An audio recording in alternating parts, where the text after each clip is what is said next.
এই ব্লগে আমরা এক্সপ্লোর করব পৃথিবীর সপ্তম আশ্চর্যের একটি, যা কিনা খুবই রহস্যময় একটি স্থাপনা এবং পিরামিড নামে পরিচিত। হ্যাঁ বন্ধুরা, আমরা এবার এক্সপ্লোর করব পিরামিড, যা কিনা ইজিপ্টের রাজধানী কায়রোতে অবস্থিত। Let's roll the intro.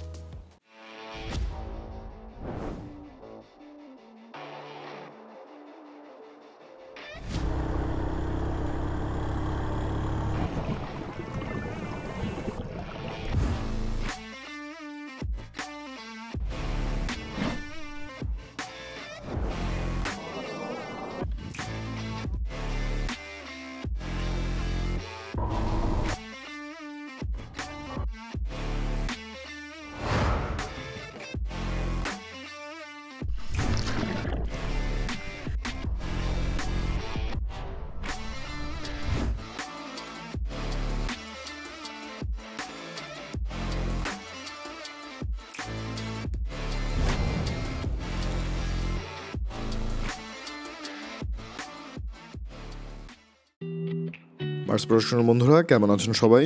আবারও চলে এলাম আপনাদের মাঝে মিশর সিরিজ ভ্লগের তৃতীয় পর্ব নিয়ে। এই ভ্লগে আমরা মিশরের রাজধানী কায়রো এবং যার কারণে মিশর সবচেয়ে বেশি পরিচিত পিরামিড এক্সপ্লোর করে বেড়াবো।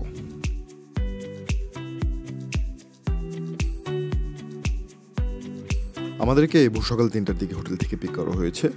আমরা এখন মার্সালাম থেকে হুরগাডা এয়ারপোর্টের উদ্দেশ্যে চলেছি। মার্সালাম থেকে হুরগাডা এয়ারপোর্টের দূরত্ব প্রায় 283 কিলোমিটার। যাত্রা সময় প্রায় 4.25 ঘন্টা।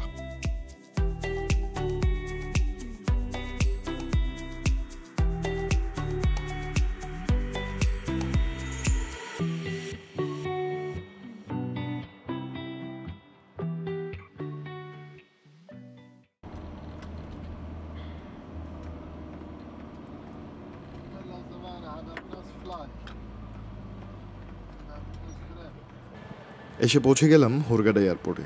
এখান থেকে আমরা একটা ডোমেস্টিক ফ্লাইট নিয়ে একদম সোজা চলে যাব কায়রোতে। ফ্লাইটের ডিউরেশন মাত্র 1 ঘন্টা।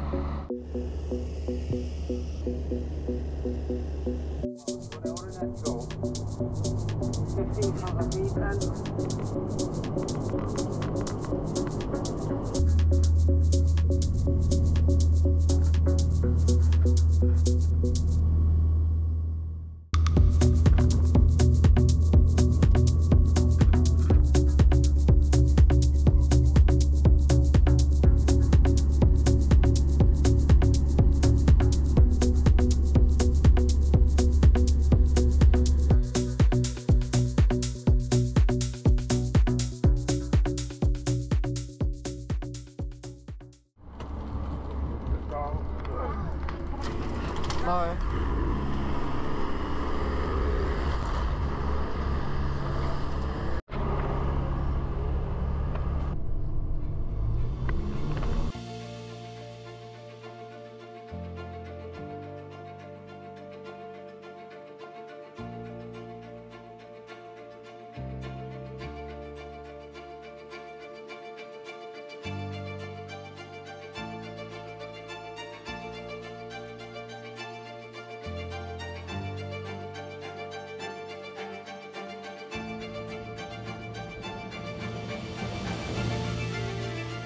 কায়রো এয়ারপোর্টের রানওয়ে এবং ইন্টেরিয়র এক কথায় জাইগ্যান্টিক।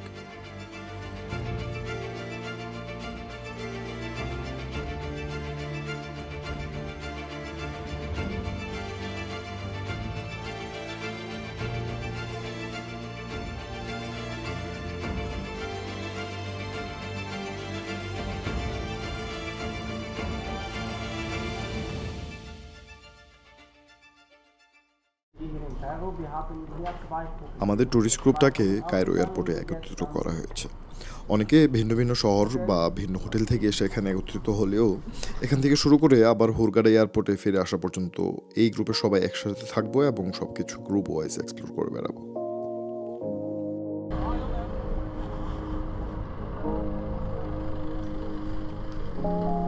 হ্যাঁ, শত জল্পনা কল্পনার শেষে ফাইনালি এসে পৌঁছালাম রোমাঞ্চকর ইতিহাস ও রহস্যের শহর কায়রোতে।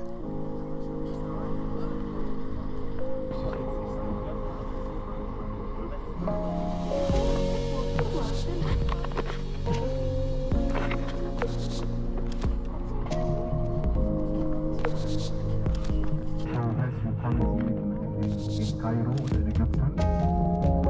Darf ich mich noch bei Ihnen vorstellen? Mein Name ist Ahmed.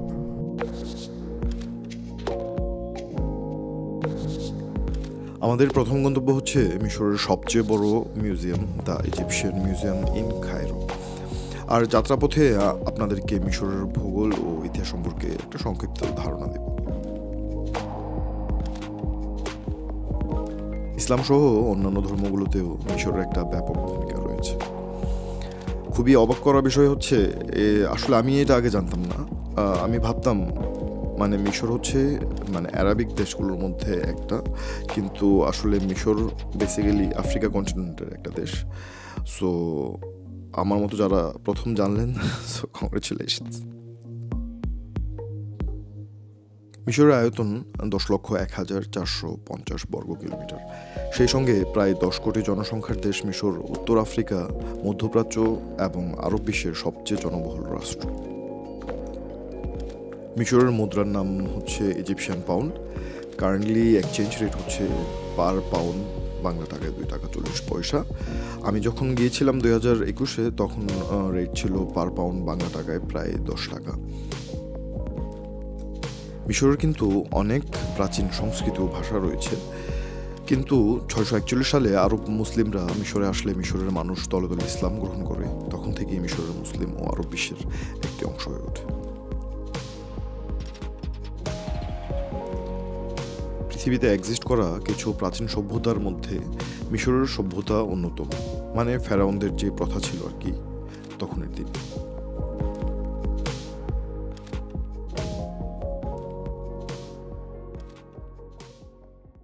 Im Jahr 1857 begründete er allererste ägyptische Museum. Ja, toen moet ik vertellen. Ja, dank jullie. Vertellen Sie bitte weiter. তো এসে পৌঁছে গেলাম আমরা মিশরীয় জাদুঘরে। এখন আমরা মিশরের এই জাদুঘরটা এক্সপ্লোর করে বেড়াবো।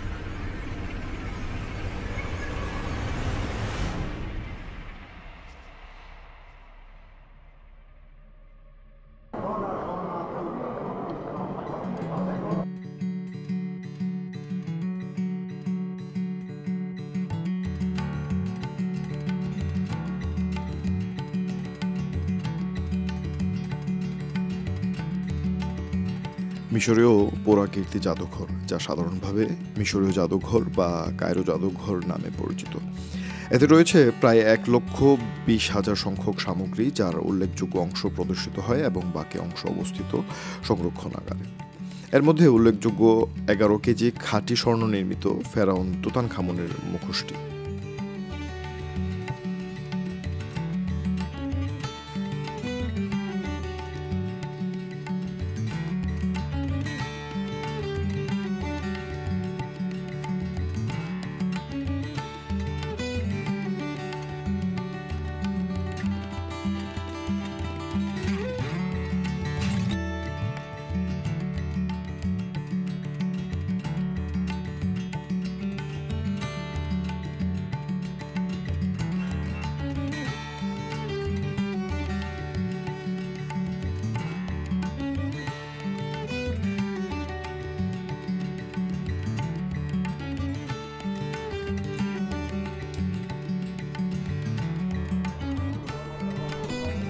ফরাসি স্থপতি মার্চেল দরুনের নকশায় 1901 খ্রিস্টাব্দে ইতালীয় নির্মাণ কোম্পানি গারাজ্জো জাফারানি কর্তৃক জাদুঘরটি নির্মিত হয়।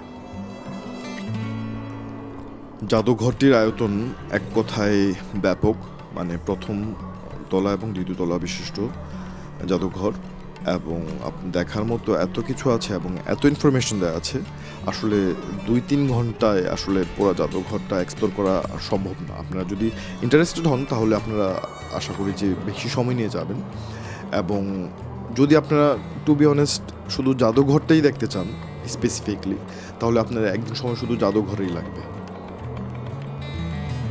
আর হ্যাঁ, আপনারা যদি প্রফেশনাল ফটোগ্রাফার বা ভিডিওগ্রাফার হয়ে থাকেন তাহলে অবশ্যই আপনারা মানে জাদুঘরে এন্ট্রি নেওয়ার আগেই আপনারা এক্সট্রা একটা টিকিট পাওয়া যায় ফটোগ্রাফার বা ভিডিওগ্রাফারদের জন্য, মানে বেসিক্যালি প্রফেশনাল ইকুইপমেন্টসের জন্য। সো ওই টিকিটটা কেটেই আপনারা যাবেন আশা করি, আর নয়তো কিন্তু আপনারা হ্যারাসমেন্টের শিকার হবেন।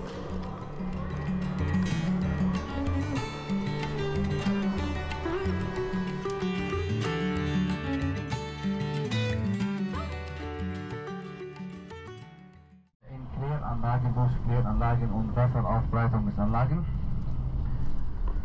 Außerdem fast alle ägyptische Haushalte haben Wasserfilter zu Hause, um das Wasser zu reinigen.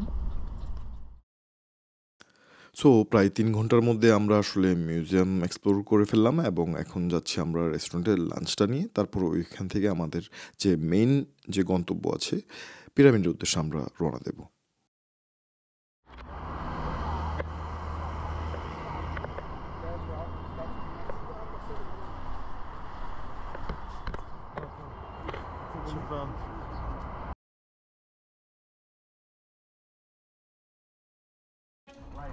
Die mittlere, das ist von König Schöpfen, und die andere Rische ist hier die Unispiel.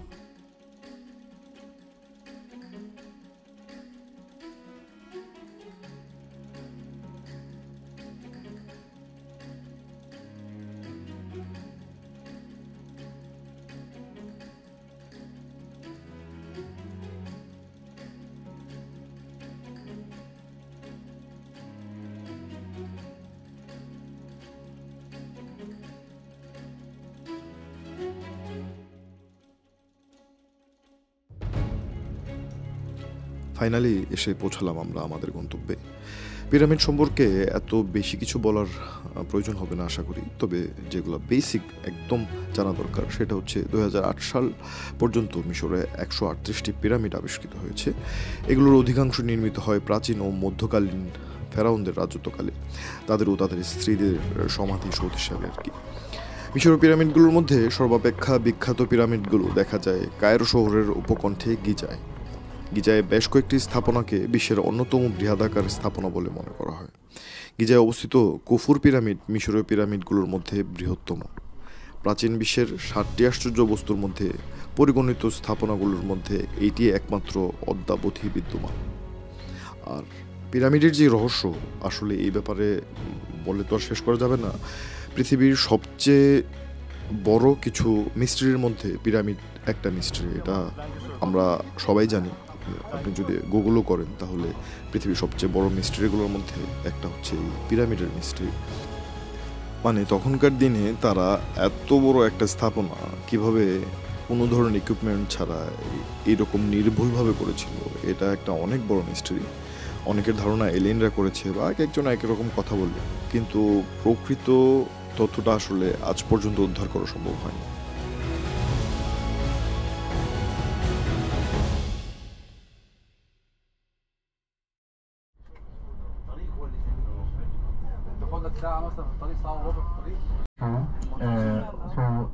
Natürlich um die Pracht und die Schönheit der ägyptischen Kultur zu.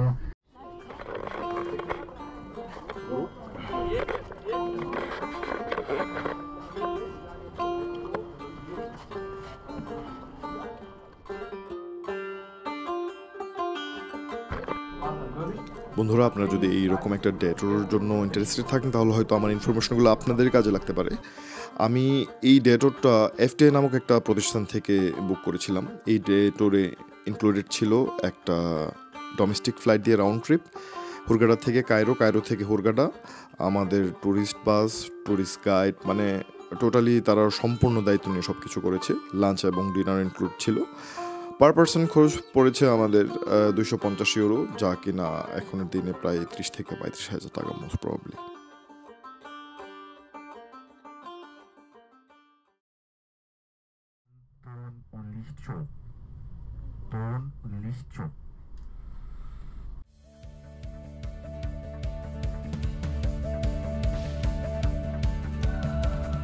So বন্ধুরা, তাহলে আজকে এখানে শেষ করছি, তবে এটাই শেষ নয়। দেখা হচ্ছে ইনশাল্লাহ মিশর সিরিজ ভ্লগের চতুর্থ পর্বে, যেখানে কিনা আমরা মার্সালামের যে গ্রামটা, সেই গ্রামের লোকালদের সাথে একটা দিন ঘুরে বেড়াবো।